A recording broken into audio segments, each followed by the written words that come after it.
to the Coaching Cast, your working from home managers club. Here to check in with you weekly, to share your working highs and lows, remind you that you're not alone and that there's many of us outside of your current four walls, all trying to be the best coach, leader, manager and human being that we can be. I'm Lisa, founder of Grip Corporate Coaching, personal performance coach, leader and chief eye roller when it comes to all nonsensical corporate mumbo jumbo which suffocates rather than advocates. And I'm Susie, sales and business coach at Future You Business Coaching, currently taking on my hardest coaching assignment to date, parenting a toddler who doesn't take too kindly to being questioned. In this podcast, we aim to explore the leadership and coaching techniques required to navigate and survive the current business environment, presenting different topics each episode, which we will discuss with some special guests along the way, sharing ideas, hints and tips for you to take away and try for yourself. We hope you enjoy listening. In today's episode, we are continuing our special episodes discussing leadership and work with our dads as they divulge their own career experiences. Today, we welcome my dad, Robin Terry, to share his experience of being made redundant at 60 and how he bounced back to continue his career in the world of paper packaging. So stay with us and enjoy. So, before we introduce my dad onto the show, Suze, tell me about your week. Hello. My week, not been too bad. Although I would say it's probably been a bit of a roller coaster of a week or so. I feel like I've had some really great highs, but also kind of like a few low points as well. So like, been brilliant that we've talked about it before. We can get back out and about now into the real world. So it was my mum's 60th birthday. So shout out to Claire. Happy birthday, Claire. Times. It was my mum's 60th birthday. So we had a few COVID compliant celebrations. I love the fact you have to like stress that. Just to be clear, we got together, but in a COVID safe way. COVID safe. Everybody was very sensible. And yes, that was really nice because do you know what? I've not seen. So firstly, my family haven't all been together, like the six of us with my brother for a really long time. Like I can't even remember when the last time was. So we had a really nice meal together. And then my wider family, we had a celebration with them as well. And I haven't seen them or spent any kind of decent time with them for, again, a really long time, obviously, because of the pandemic. So it was just really nice to see everybody and have a chat, have a glass of wine and just kind of, see what everybody's been up to, how they're at and what's going on and stuff. So, it was really nice few days, I have to say. My little boy was the star of the show. He was lapping up the attention. Don't know where he gets that from. He was absolutely loving it. It was a really nice couple of days celebrating her birthday. And then I kind of came home and so I'm not sure I've talked about it before on the podcast, but in the last few years, I've started suffering from health anxiety. And that's because I've had quite a lot of ill physical health in the last couple of years. And my anxiety has been quite bad the last couple of weeks and was kind of, been triggered by a few things. And so I've really, struggled with kind of dealing with my anxiety the last couple of weeks. And it's kind of just been there, like sitting all the time.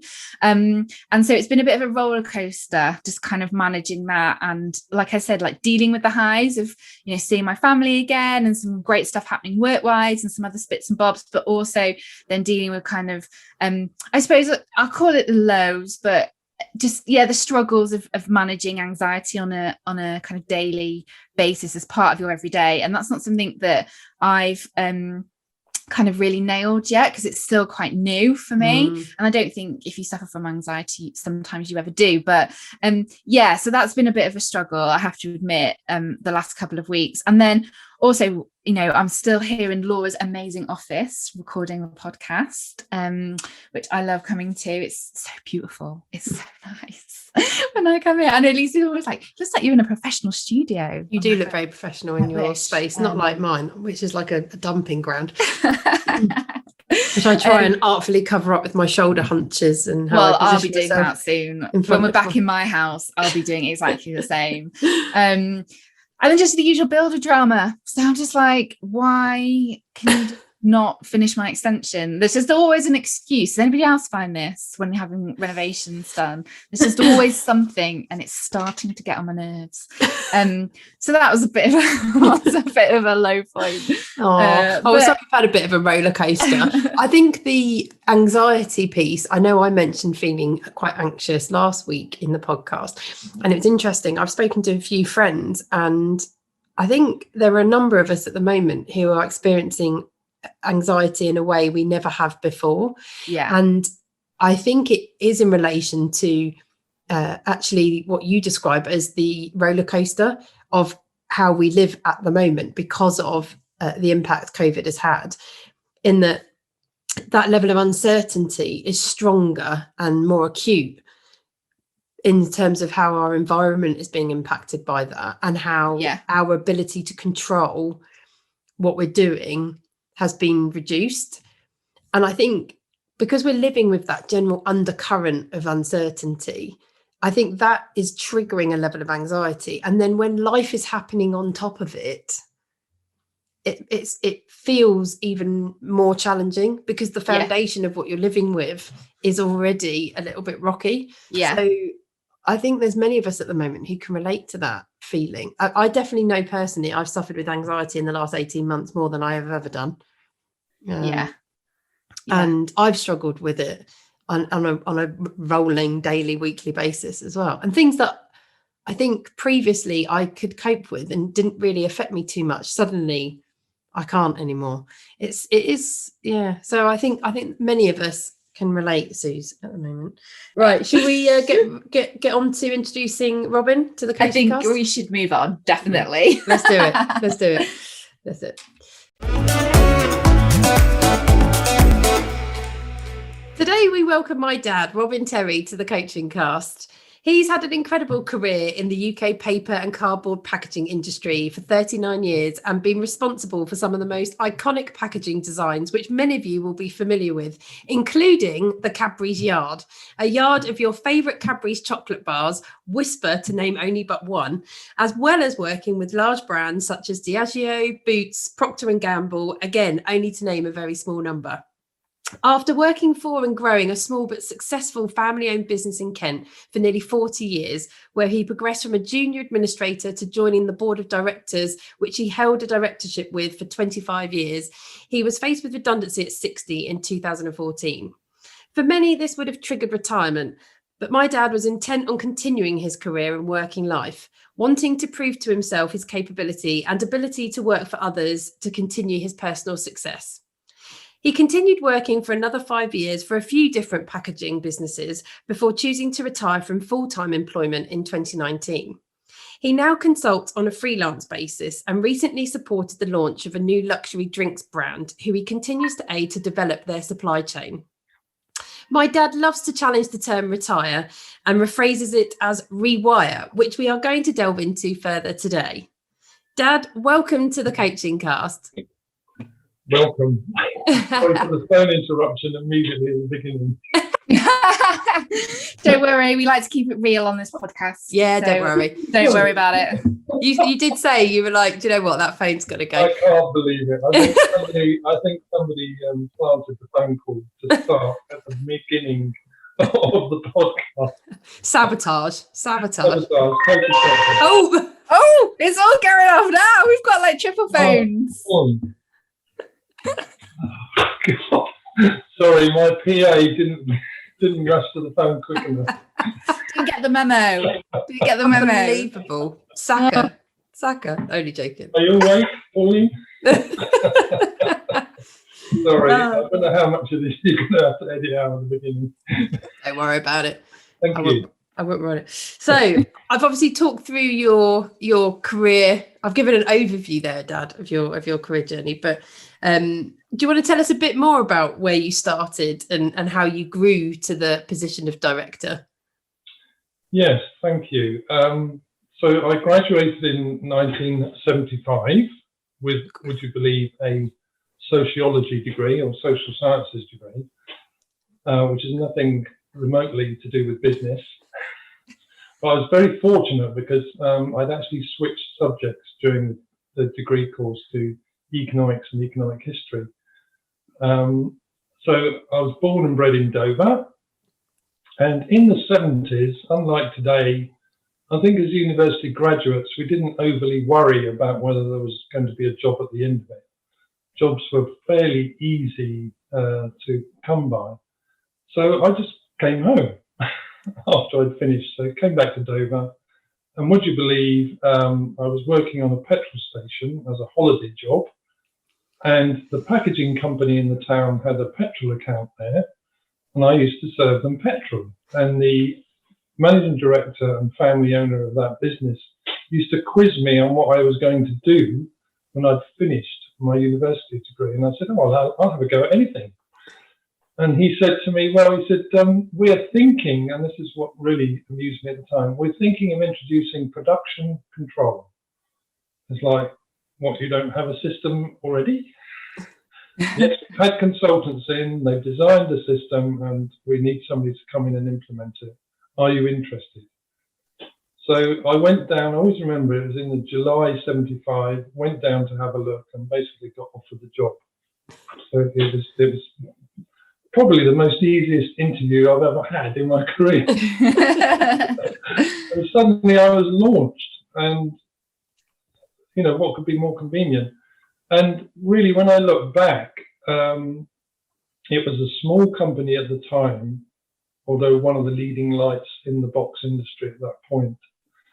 But we then grew exponentially, really through the 80s, the 90s, and into the noughties, if you like. And I was very fortunate because as we went through each successive development of the business, I was always included as part of it. So I ended up, if you like, touching all the functions in the business throughout my career. So very, very fortunate. I used to describe myself as a generalist, really, because, you know, I moved from production, scheduling and control into the sales side eventually, but really based on project management skills and experience. I'm not a natural born salesman. But what I found is if you give excellent customer service, then the orders will repeat. So I developed a way of working whereby I looked after every single function of an order, from inquiry right through to delivery. And that used to confuse some people, because people used to say, well, why don't you just stick to what you've been asked to do and let other people worry about the rest of it? And I said, yes, but I can't guarantee my client will get 100% satisfaction if I haven't seen the goods through to delivery. Also, they won't repeat that order. Very good example of that was IBM Denmark, who actually told me they didn't want to see the salesperson, they wanted to see me, because I was the person that managed that account. So by working in that way, I could sell, even though I wasn't overtly a salesman. So I was appointed a director in 1989. And as you say, 25 years seem to zoom past. I don't know how. When I look back, I think to myself, 25 years as a director, that's a long time, isn't it? Yeah. And I have to pinch myself even now to, you know, to think about it.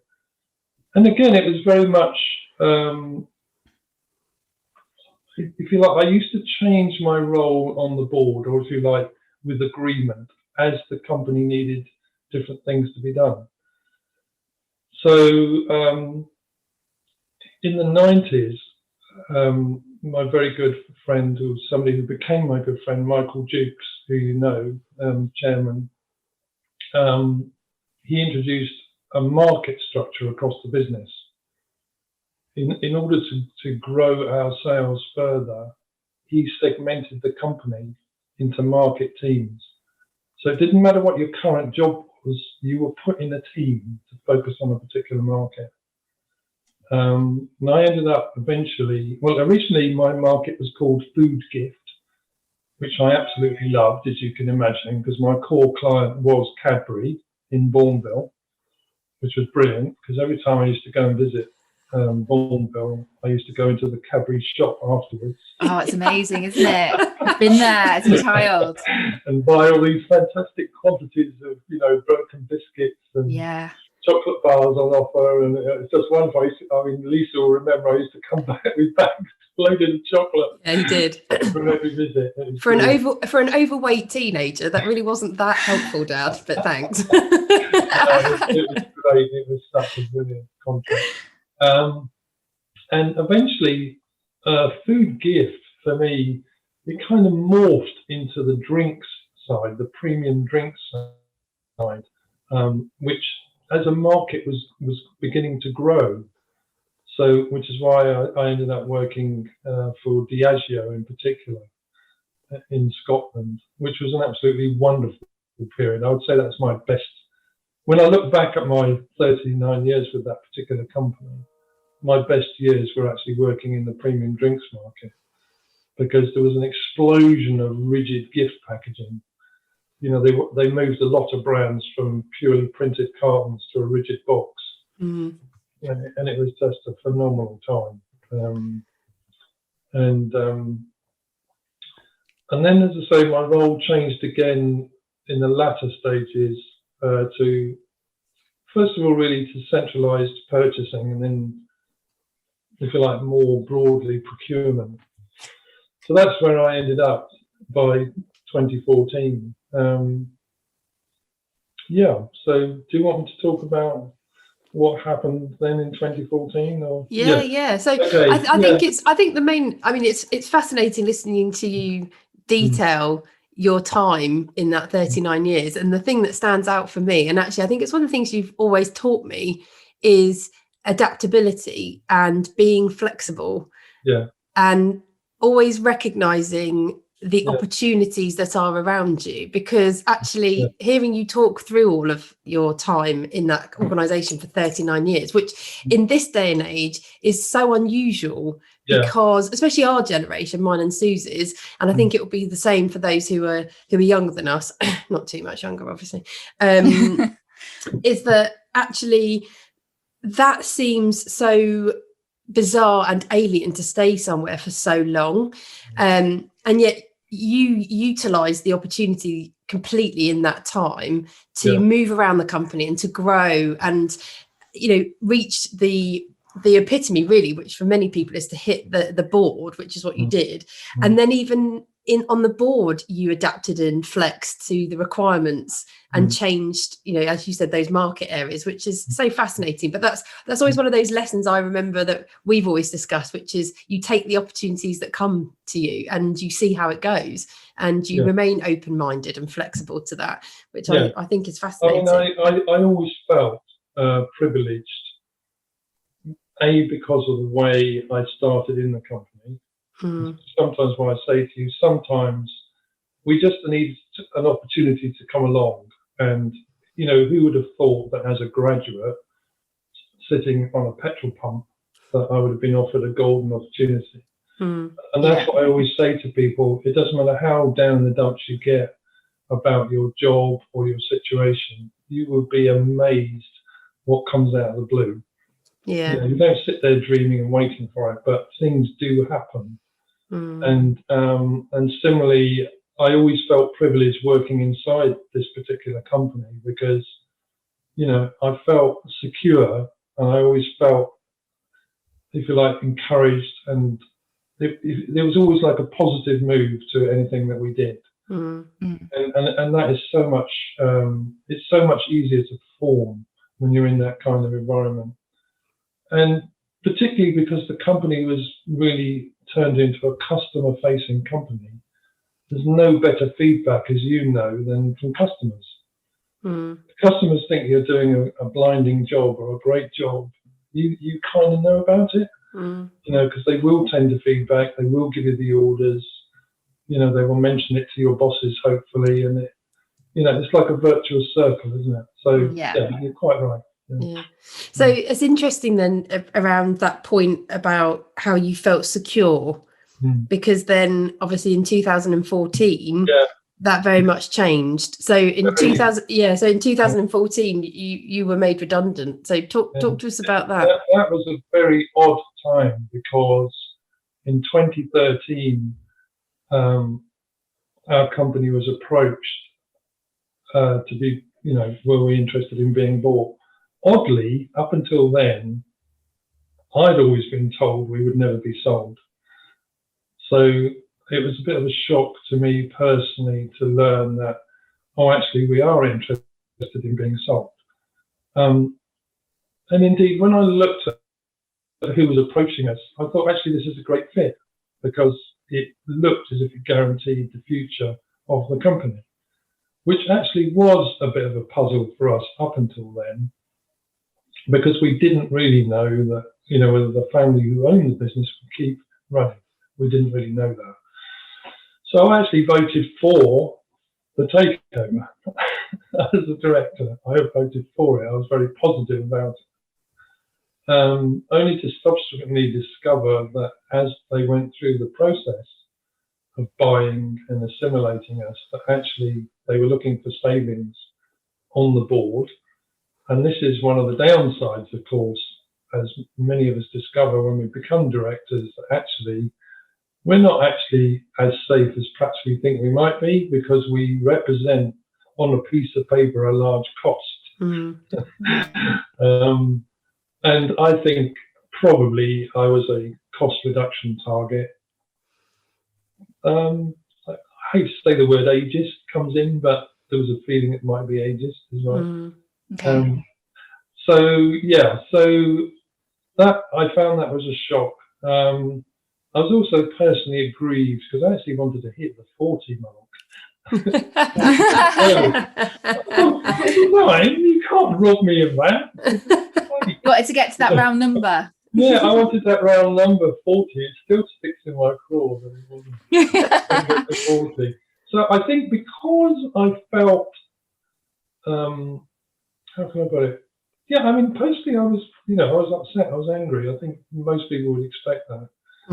Although, as you quite rightly say, some people bite people's hand off, say, well, we're going to make you redundant, here, have a package. And people say, oh, goody goody. But I just, personally, that's not the way it felt to me. It felt very personal to me. And I genuinely felt that, so what is this 39 years all about? I genuinely felt that there was no attempt of the new owner to get to know me. Now that poses an interesting question to me in hindsight. I would honestly say, did I do enough to present myself to them? I suspect not, because I suspect my emotions got in the way. I suspect I probably thought, no, why should I? Maybe that was a bad tactic. I don't know. I never will know. It doesn't really matter. So in 2014, I immediately set about finding something else to do. I just wasn't willing to say, oh, this is it.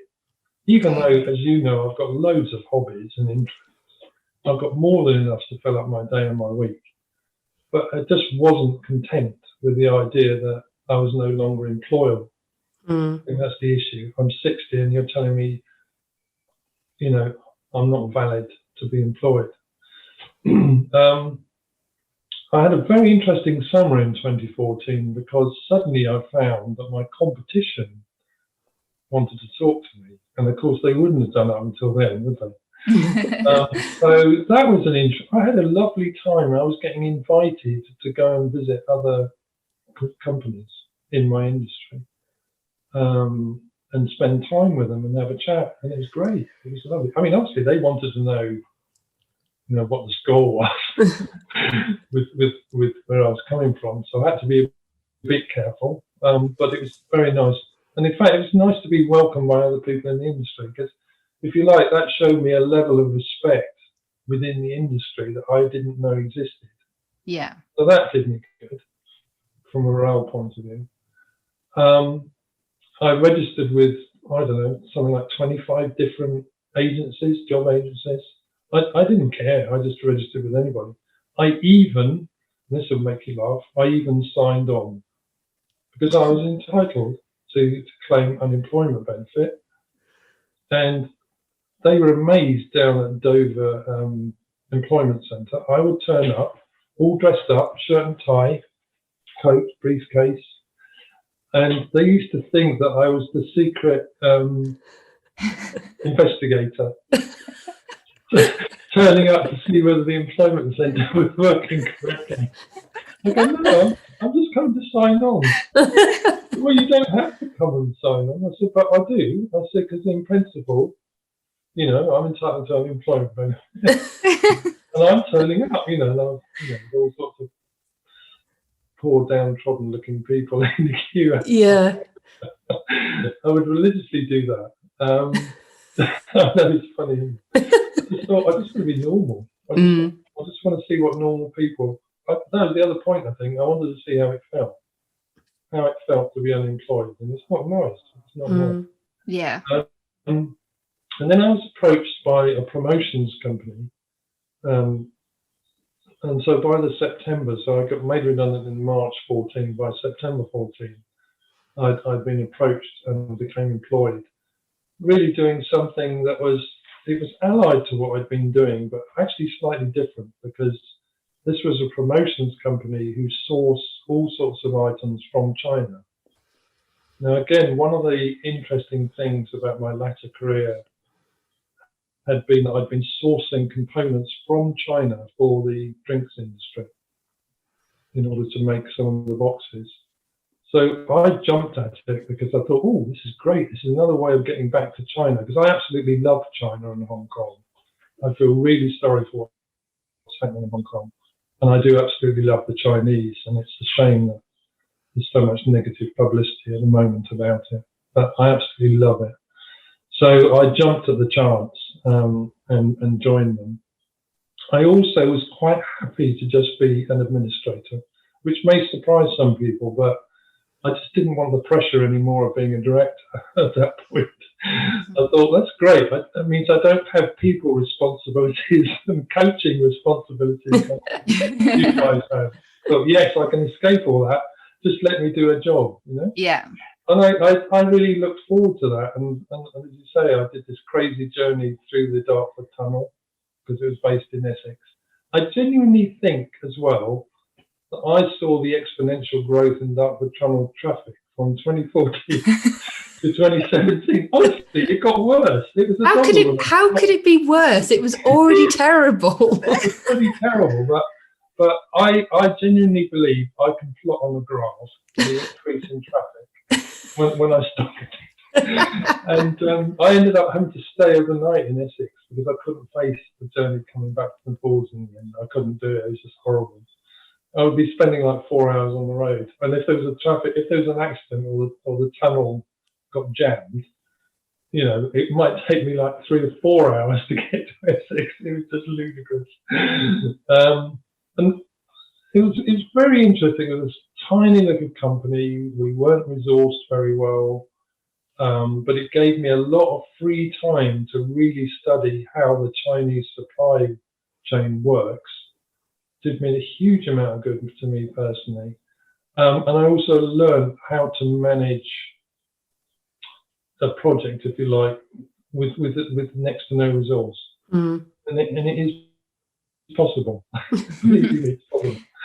And it was great. And again, you know, we had some very good customers, and they were always delighted with what I did. So it was great. And to be honest, I genuinely thought I was going to see my days out there till I became 65. I just thought, you know what, I'm quite happy with this. I'll just keep going. And then, to my amazement, in 2017, I was actually headhunted out by a national company to go and manage their whole supply chain with a Chinese packaging supplier. So again, I jumped at it. I thought, wow, this is good. And that indeed did enable me then to revisit China and Hong Kong. So it was like, for me, it was utopia. Yeah. And the only reason really that I came out of that in the end in 2019 was because actually I'd done a huge amount of work to try and broaden this supply chain And I genuinely felt that for all the work that I'd done and was doing, it wasn't actually going to happen. It wasn't within my power, if you like, to make it happen. The powers above me. And being in a national company for the first time, again, it was very interesting because the dynamics of a national company are so different to a small company. Quite amazing. And so again, I felt privileged again to see that other end of the spectrum. I just knew by February 19, time to come out, because I was still having to travel around the M25 to Enfield this time. So my journey was still just as bad. In fact, it was worse. It was worse than the previous job. So I thought, I don't want to keep doing all this traveling, this driving. It's just driving me nuts. And it meant I was away several days in the week in the end. And in fact, when I used to stay up there, I used to work crazy hours, 12, 14 hours, not because I didn't want to. I actually enjoyed it, but it's just because I was there. Yeah. It's just easy to do. Yeah. You know, and I used to enjoy the silly little things like going off to some greasy spoon for breakfast in the morning, and I used to enjoy the coffee van turning up during the day. Well, I'm not surprised after all those hours driving. I bet it's a godsend. Yeah, You did caffeine hit. It was like a sense of freedom. You know what I mean? It's like kids in a sweet shop. You know what I mean? Yeah. That syndrome. Oh, great! I'm away and I can do all this. And, what great stuff. It's just really, really funny. But yeah, so I came out in 2019, and then I'd always dabbled with the idea of consultancy, but actually never been brave enough to do it. And I genuinely know that I wouldn't have been able to create enough income. Actually, I think the reason I'm enjoying it now is because it's pocket money, and because I don't have the financial pressure. I can enjoy myself hugely. So, and again, it's been very surprising because I've been gradually shaping my profile on LinkedIn to reflect the approaches that I've been getting, because people are genuinely ringing me up and saying, I need some help. In fact, one gentleman this year used the word sounding board. I just want to use you as a sounding board. And I thought, that's a great expression, isn't it? And actually, if you notice on my LinkedIn, I've actually changed I've dropped the word consultant, and I now use the word companion. So it's Nice. packaging companion. Because basically what I realized I'm doing is that I'm actually holding people's hands in terms of sourcing packaging, in terms of understanding an inquiry. Because an inquiry in my sector of the packaging industry, as Lisa will know, because she's did some work for me at one point, they're the most bizarre documents. Well, you're lucky if you get documents sometimes for an inquiry. And my type of packaging, people think it sits on the shelf. That you ring up and you say, oh, can I have 500 of X? And you go, well, we've got to design it and make it. It's all bespoke. Okay. Bespoke. Oh, well, surely you've got them on the shelf and you just take them off the shelf and you plaster a bit of paper on and off. I said, no, that's not what we do. So I find that people are genuinely confused about the sector of packaging that I'm in and need some help. They need some hand holding. Yeah. So I've got if you've got go on. Yeah. I was going to say, if you've got any LinkedIn tips, Lisa and I are all ears, aren't we, Lisa? Yeah. Still trying to grow that. Still trying to figure that one out. So Dad, what was your experience of joining an organisation as a new person at your age? Because it's interesting you did use the word ageist in respect of your redundancy. That's a very good point, actually. What I found was that everybody was genuinely respectful. it took me back a bit, because obviously I was nervous, particularly if you think about when I first did this in 2014. I was going from being a director to having people working for me, to then going into a role where I was expected to do the job myself. You see, and so I was nervous because I didn't know whether I could do it. I genuinely didn't know. I felt as if I could, but I didn't really know what I was going to be up against, and was I going to be up against some awkward bosses, you know? And if it's like almost like, well, serves you right, Robin, you put yourself in this position. So I was nervous, but I can genuinely say that I think it is partly to do with age. All I found was huge respect everywhere I went, and it made my life so much easier and so much more enjoyable, because people genuinely wanted to know. I mean, yes, you get these sort of odd questions like, why are you doing this? Why are you here? Are you mad? But most people were genuinely interested, and because I was naturally able to just draw on an experience and say, right, well, you see that issue there with that particular inquiry. If I were you, this is the way I would go about it, and these are the pitfalls to walk. I have to say, I did struggle for a few months in the first job as an administrator, because actually I was grappling with a computer system that I just did not understand. So that is one downside, if you like, possibly being made redundant at this age, is that although I was reasonably IT savvy, I wasn't totally IT savvy, and I wasn't really in my comfort zone. And this company had a very peculiar system, which I can't even remember the name of it now. It wasn't intuitive. So I think it's a really interesting challenge to raise in respect of, and I think actually it can be relevant to anyone at any age, but I understand the point around the challenges that presents when you know, you and yourself, you've been operating in a certain way for so long, and then it's about making a change and adapting. What was your motivation? My motivation, I think, really, it's this idea that, you know, you've been made redundant, and therefore you're fighting the idea that you're no longer relevant.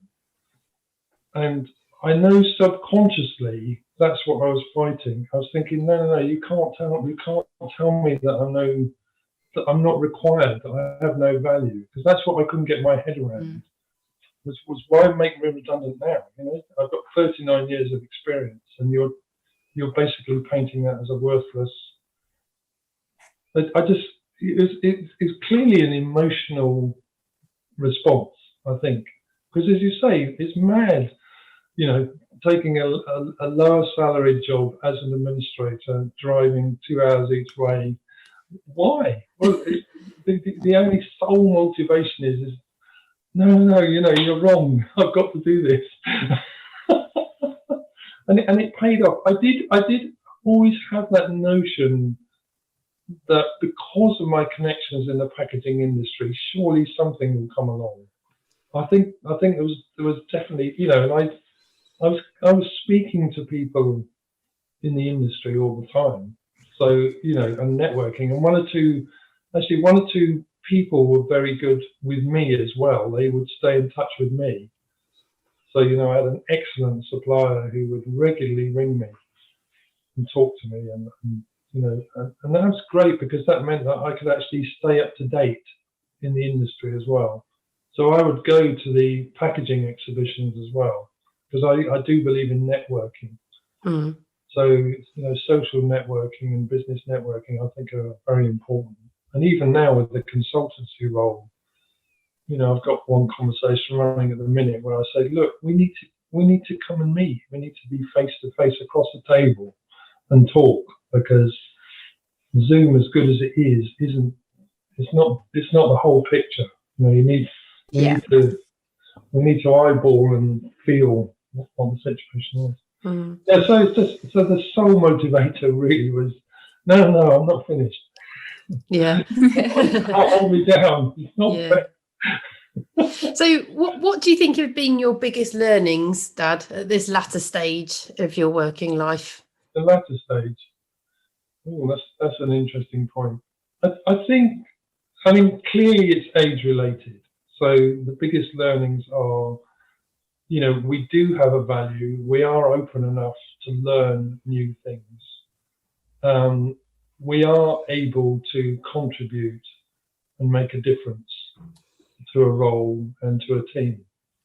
Definitely. And we are in a good position to do that because we seem to naturally command a level of respect based on experience. So I think my learnings are really based around the fact, if you like, realizing that we are still capable. We are capable at 60 and heading towards 70. We are, and we mustn't think we're not. And to be honest, I've said to a number of people, I think setting a retirement age of 65 or whatever, because the government keeps tinkering around with it, is actually very unhelpful. I do believe people should be able to continue working if they want to, and if they're willing, and if they still have a use. I mean, obviously, no good employing me if I can't, if I can't contribute to your business. There's no point. But I think all the while we have a use and we're interested in doing it, we should be allowed to continue.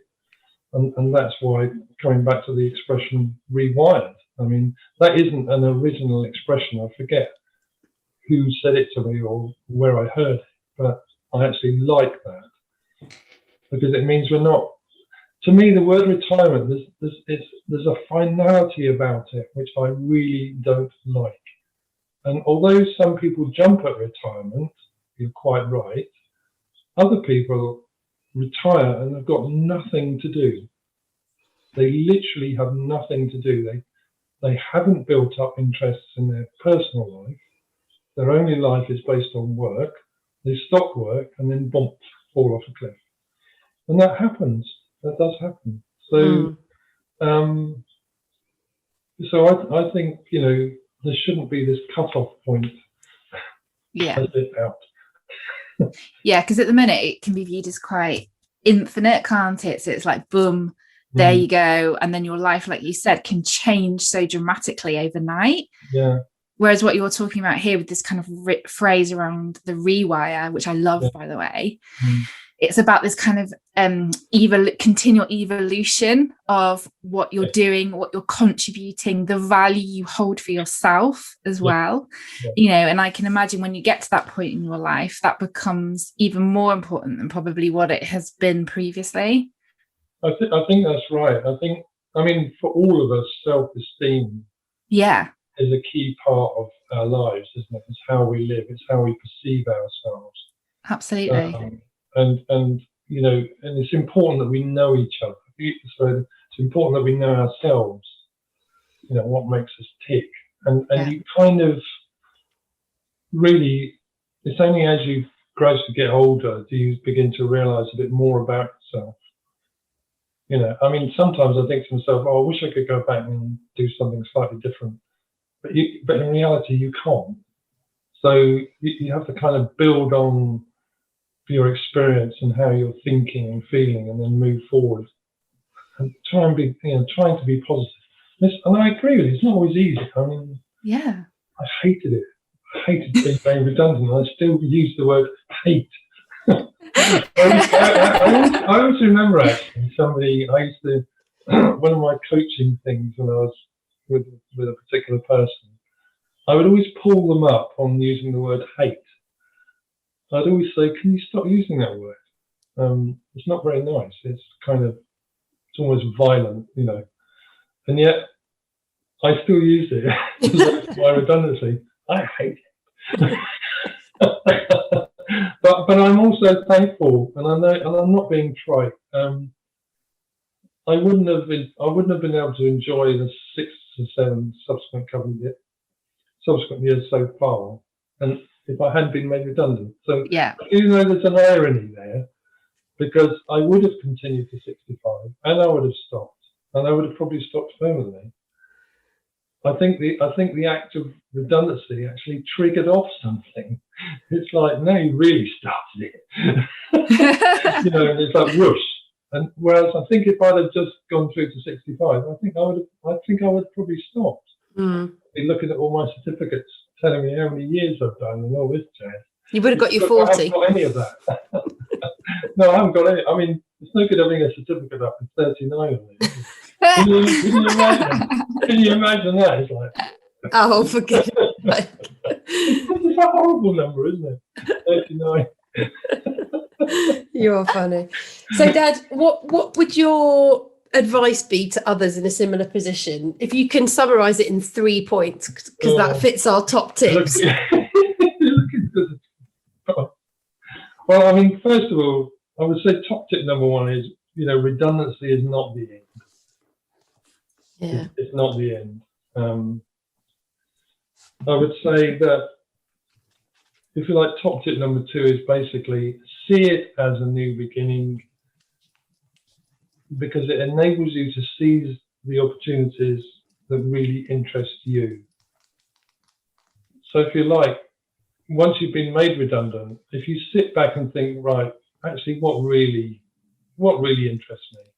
And if you look at what I'm doing now, I'm doing, you know, the things that are interesting me are particularly the Far East source supply chain and the fact that I can give advice to other people. There's a bit more than 2 tips there, isn't there? And 3, I think, how do you phrase this? I don't know. You've got to stay positive and enthusiastic. I mean, it'd be very easy for a 60-plus-year-old to look haggard, old, disgruntled, grumpy. What's that program? You know, I've got Victor Meldrew. It'd be very easy. Don't. There's top 3. Don't be a Victor Meldrew. 1 foot in the grave. That's what it's called, isn't it? I love that. That is a great series. Don't be a Victor Meldrew. That's a brilliant top tip. Oh dear. I like that tip. Have you got enough clarity there, Lisa? I'm not sure. Yeah, that's fine, yeah. Dad. Yeah. They're really clear and I think really simple, and Yeah. three tips that our listeners can really move with. Yeah, that's good, Dad. That's good. Okay. Cool. Well, thanks very much for being with us today. Really appreciate it. As well, because I thought what I said at the beginning has happened. It's made me think a bit more, and it's actually been quite nice. You've enabled some other memories to come back up, which is actually really good, isn't it? It's a nice feeling. Yeah. Thank you. Good. Well, it's been lovely to talk to you, Dad. Okay. Thank you very Nice much. to chat, Robin. Nice to meet you, Susie, as well. And you. Okay. We'll see you soon. Take care. Have a good day. And you. Bye. Bye. It's now time for Bullshit Bingo, where we call out phrases which get commonly used in the workplace, which, quite frankly, make us cringe. Today's Bullshit Bingo is blue sky thinking. Lisa, what do you think of this gem, blue sky thinking? I think this is one of the most patronising phrases that exists. I hate this one. Blue sky thinking. It's so annoying. There's something about it that just really grates on me, like really grates. I just find it very patronising. And there is an element of dismissiveness in it, in terms of think positively, only think of the good things. We're not allowed to be real here. No realism allowed. No challenges are allowed. I don't know. Oh God, it literally, I can feel it in my chest. I just can't stand this one. I think I've used this in my career. Like, I definitely think I have back in the day. I can't remember in what context, but I think I have used this. But I also can see the flip side, the other side of it, which is around, I think it kind of creates an expectation that you need to think bigger, you need to think bolder, you need to be more positive, you need to think of more solutions, they need to be more innovative, more creative. And it then sets like an expectation, I think, which can actually, I think, do the opposite and actually stifle people thinking of solutions and ideas. Yeah. Because they're like, oh my God, they need to be so big. They need to be so creative. They need to be like revolutionary. Yeah. It's blue sky thinking. I totally agree. I actually think we had a similar bullshit bingo in the first season. I can't think what it is now. And it was a little bit similar. And we said the same. It feels like it stifles because or immediately it puts you in a place of pressure. So your brain gets smaller. It closes down, I think. Yeah. No, I think we did. But this is a good one. And I'm sorry to say I have used this bullshit bingo. Oopsie. This is up there with Journey for me. Oh, God, but I use Journey all the time. One of the others that I've used a lot. I like Journey. I'm sticking it out there. I would like Journey. That's staying. Even Rob Stevenson last week when we interviewed him, he used Journey. And I didn't say anything, but I was like, the best of us use Journey. Well, there we go then. It can't be a bullshit bingo anymore. No. That's for sure. Brilliant. Cool. Right. Blue sky thinking. Whatever.